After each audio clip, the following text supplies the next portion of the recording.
All right. Anyways, I'm not mad about anybody. Courage. Christian McCaffrey. Yes. Is Christian McCaffrey the Malik Monk of the San Francisco 49ers? You want some numbers? I would love them. Okay. Now, by the way, earlier, Jason Ross it's numbers day for Jason. Did some crunching. He crunched, and he found that the Sacramento Kings are 125 and 89. That's a 58.4% winning percentage with Malik Monk in the lineup. Above their norm. Above their norm. Way above their norm. They are 9 and 23, 39% below their norm even. That is a huge delta right there. Yeah. That's a big cavernous difference. Yeah. Well, Christian McCaffrey has an effect on the 49ers as well. So this is an obvious one because obviously when he's there, he's their best player, one of their best players, one of the best players in football. 27-10 when he has played overall. And some of those losses are obviously in the NFC Championship game, in the Super Bowl. 15-4 at home when he plays. And, when he hasn't played, they're 5-9. A lot of that was last year. Mm-hmm. And the teams they've lost to, like I said, have been great teams for the most part. I just think, we're talking about the receiver issues of, trading for Sky Moore, DeMarcus Robinson getting suspended for 3 games. We're still waiting on Ayuk to come back, maybe week 5 or week 6. But like I said, if you have Christian McCaffrey with the other key players, but mainly I'm talking McCaffrey, as long as Purdy's there and Trent Williams is blocking and the other guys are there and you got Kittle, Christian McCaffrey delivers every time. Average quarterback. Mm-hmm. Full powers Christian McCaffrey. Average running back, Brock Purdy. Which team's better? Everything else is the same. I'm trying to think of the quarterback I would switch out to make it easier. It wouldn't be Darnold, from before. He's above average, but so full powers McCaffrey with an average QB. The average, not a bad one. I guess the argument. So I think this is where football now goes to. You need the other elements, but is that Christian McCaffrey is a Carolina Panther? Basically, yeah. Right. I mean, he was great. Yeah, that's true. But I mean, that team wasn't. But they weren't. Yeah. No, whereas if they need all of it. You need Kittle. You need Warren. You need the defense. You need all the things. Shanahan, like all of the pieces. But look, the Niners were good when they traded for Christian McCaffrey. I just think he made them special. So you think if you had to choose between a full strength Christian McCaffrey and Mac Jones for the year, or a full strength Brock Purdy and Isaac Guerrero for the year, are they still better with Purdy? The first one. Yeah. No. Oh no. I would take the full strength Christian McCaffrey with Mac Jones. Now, I think Purdy's better. Yes. But that's what I would choose. I think they fell apart a lot of last year because they had Purdy. Yeah, they did. I mean, and they were also, it just took a while. Remember, I think they were 3-3, 5-5. It was like, okay, they're going to get this together, aren't they? And then they just fell off the cliff. And a lot of the falling off the cliff was when McCaffrey was definitely out. Like he missed the first couple, then played, and then was done. Like the back end of the year, and you could tell they really, really, really. Would you take the other way? No, the problem is that quarterback is just so damn important. Absolutely. It really is, but I don't know. Do you feel, maybe that's the question. Here's how I'll word it to you. From McCaffrey to Guerrero versus Purdy to Mac Jones, where's the bigger cliff? Now, the quarterback is more important, and a Kyle Shanahan system. That's the thing. In the past. I'm trying to not insult Brock Purdy, but it wasn't. Oh my gosh, Jordan Mason, wasn't he? He was pretty good last year. Yeah, Guerrero was good when he got in, but it wasn't McCaffrey. No, it wasn't. It's not. Because when Christian McCaffrey is full bore, he's the best two-way back in the game. He's better than Bijan Robinson. He's better than Saquon Barkley. Both ways. Mm-hmm. He's not a better running back, but he's a better weapon. And I love Saquon Barkley. But Barkley's not catching out of the backfield like Christian McCaffrey is at the peak of his powers. Yeah. I'm looking at the study right here, and it goes back, I think, to 2000. Okay. And it looks at peak performance for an NFL running back. Now, remember, Christian McCaffrey is 29. He'll be 30 in July or in June. And they're going by fantasy football numbers, as far as points per game and all that is how they figured out their PPR. But obviously yards and touchdowns and everything goes into that, right? The youngest players to accomplish a peak season were at 21 years old, including Clinton Portis, Saquon Barkley, Maurice Jones-Drew, etc. The oldest players were 32, Ricky Williams and Priest Holmes.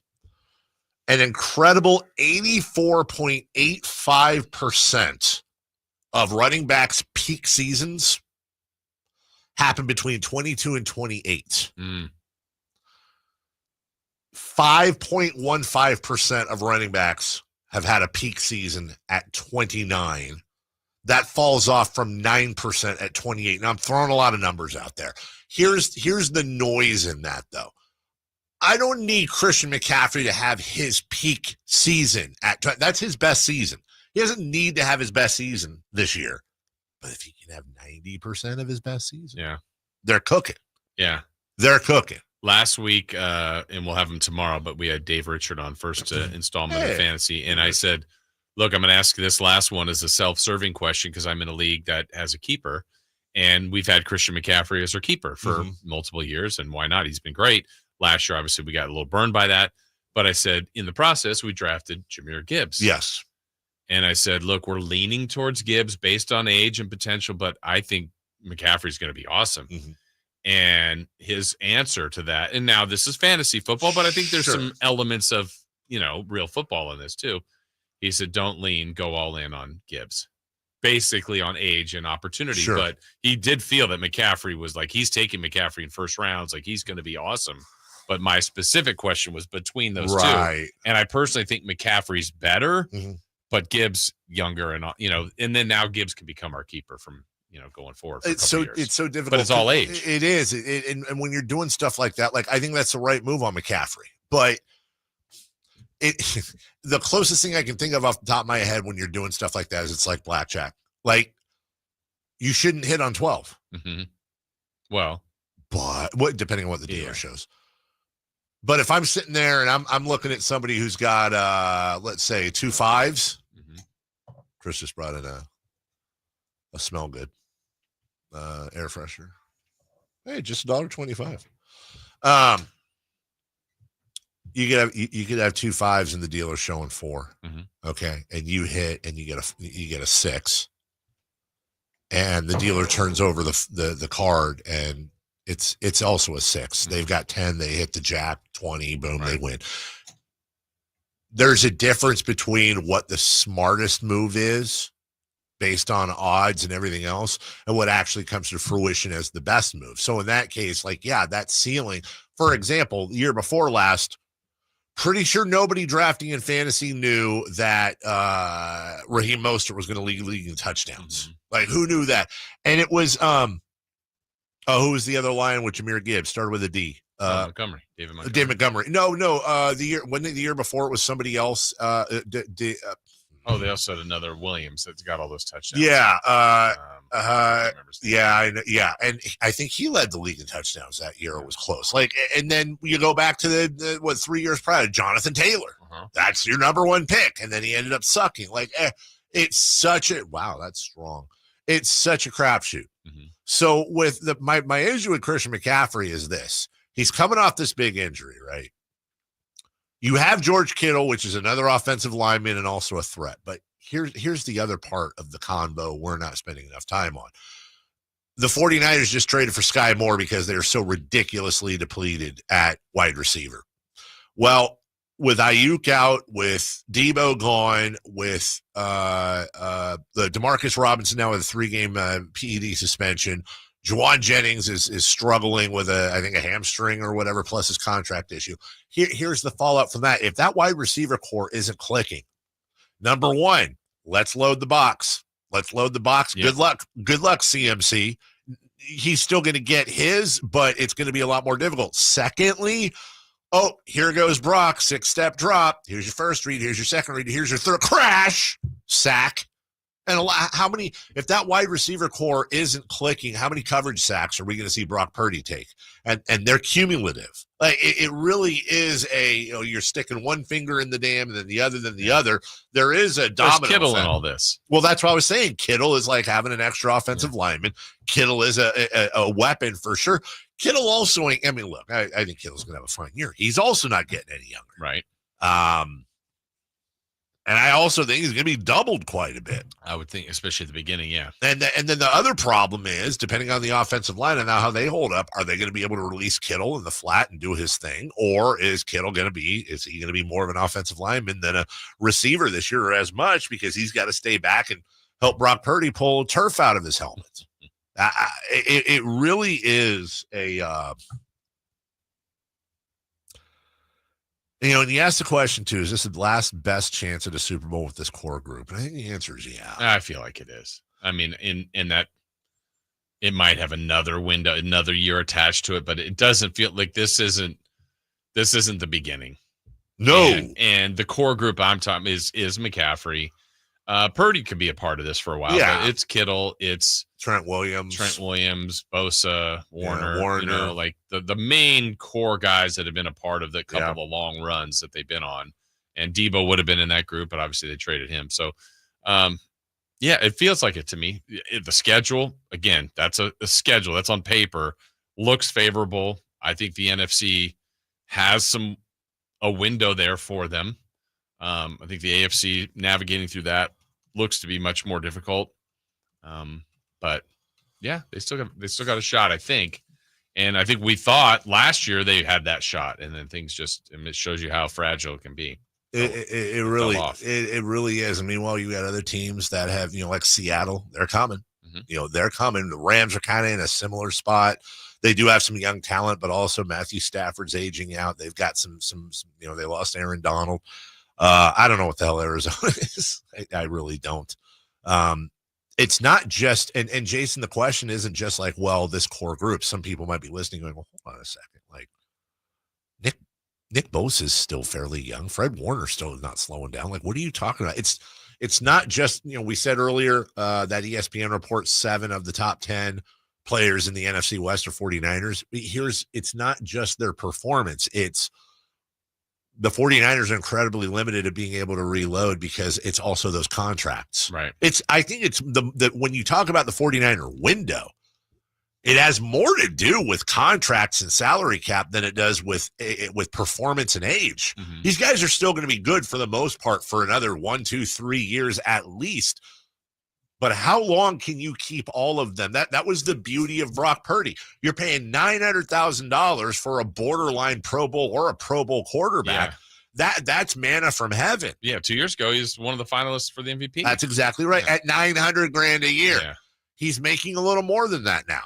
A lot more than that, yeah. And now all of a sudden, you're in cap hell. So you've got to hit all the cylinders in the draft.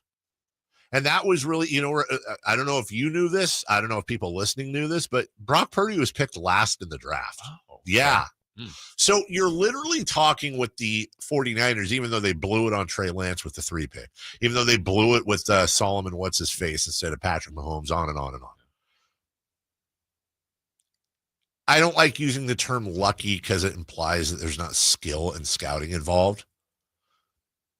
But Brock Purdy, I don't know. Tom Brady at 199 is pretty good, but Brock Purdy is in the top 5 of most insanely lucky value draft picks in the history of the National Football League at this point. He's pacing that way. That's not luck you get all that. That's once in a generation luck. Yeah, they found it. And they found it. And they had their years of him making less than $1 million because of where he was drafted. That's over now. And so you've got these handcuffs on John Lynch, who, by the way, at best is, he's hit, but he's also a miss in the draft as well. And they had to make some tough decisions last year with Debo and other guys on their way out. They're going to make some tough decisions this summer, too. Here's one for you. So I'm giving you a blank slate of a team. And I'm going to give you two scenarios as the GM that you're going to hit on. Would you rather have the first pick overall and get what would be like the can't miss quarterback that lives up to it? So you got him, you drafted him, or same opportunity, but you pick last and you get a Brock Purdy type that is going. You're happy with this quarterback. They're going to end up being your starter for years, knowing that you can build the rest of your team. I'd rather have the second. I'd rather have that money. Really? Even though that number one, like you didn't fail. They didn't fail you. You drafted number one, but you got the stud QB. But you're saying it's like a Brock Purdy type? No, the number one is Tom. No, I'm sorry. Is Peyton Manning. It's everybody that's it's Troy Aikman, whatever. A Hall of Famer. You got him. You drafted him. But are you? Did I misread you then, or am I still getting a Brock Purdy type with the very last pick? Oh no, the other option is, or you get that. So you're going to build your other part of the team for a couple years until you have to pay that guy. But you've already got the guy. Like Brock Purdy isn't, the best quarterback in the league. He's good. He's but not, you drafted Joe Burrow. So let's go. You drafted Joe Burrow. There's no question that's your quarterback for the next decade. You're happy. He's one of the best in the league, and he's delivering that. Or you get someone like Brock Purdy, who you're going to start, you're happy with, and at some point you're paying, but you got a couple-year window of. Okay. Then I take the first one. Here's why. Because it's exactly what happened with the 49ers. They did get I think they got as good as they could have out of Brock Purdy in his first 3-4 years. Yeah. But Brock Purdy, you would think, is going to continue to get better, but unfortunately, you had to pay him by that time. So even if you get those 4 years with and the Niners, look, sadly enough, I think the 49ers have I think when it's all said and done, they've not blown their window, but the window's over. Like they would have had to have done it in those first 4 years. I think the cap issues, along with everything else, the injuries, et cetera, I don't think the Niners are going to have as good a year as Vegas says. I really don't. And I think they've got those issues now. I think if you were going to do it, it was honestly going to be the year they lost to the Eagles when Purdy hurt his wrist. Mm-hmm. That to me, that was it. You could go back to Garoppolo against the Chiefs. I think if they have Purdy for that game, they missed him by a couple of years. They have Purdy for that game. He makes that pass that we all know about, and they probably win that ball game. But that's all ifs and buts and candy and nuts and stuff like that. That's how it works. Okay. They've been competitive. Yeah. I'd rather them be like that than not competitive. You can be a Raider fan. We'll take a break.